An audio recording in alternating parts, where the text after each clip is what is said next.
ఈరోజు world water day. అంటే మనం నీటిని గురించి మాట్లాడుకోవాల్సినటువంటి అవసరం ఉన్నటువంటి దినం ఇవాళ. ఈరోజు అందరూ కూడా ఒక సంకల్పం తీసుకోవాలని విజ్ఞప్తి చేస్తున్న తెలంగాణ రాష్ట్ర ప్రభుత్వం పక్షాన. నీటిని పొదుపుగా వాడుకుందాం, వచ్చే తరాలకు మనం కొంత అవకాశాన్ని ఇద్దాం. అనవసరంగా నీటిని దుర్వినియోగం చేసి ఈ నీటి ఇబ్బందుల లోపల గ్రౌండ్ వాటర్ పడిపోతున్న ఈ సందర్భం లోపల గ్రౌండ్ వాటర్ను కాపాడుకోవడానికి కూడా తీసుకునే ప్రయత్నాలు కావచ్చు.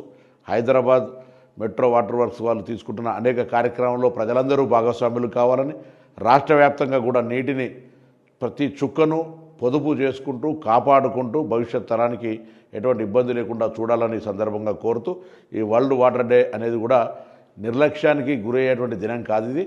ఈ దినం ప్రతి ఒక్కరూ కొంత స్ఫూర్తిదాయకంగా భాగస్వామ్యం చేయాలి. ఈ కనీసం నీటిని వృధా చేయకుండా ఉండేటువంటి చర్యలు తీసుకోవాలని సందర్భంగా కోరుతూ, వరల్డ్ వాటర్ డే సందర్భంగా మనం ఇలా ఒక సంకల్పం తీసుకొని ముందుకు పోయి నీటిని పొదుపుగా వాడతామని ప్రతిజ్ఞ చేసుకోవాల్సిందిగా అందరికీ విజ్ఞప్తి చేస్తా ఉన్నాను.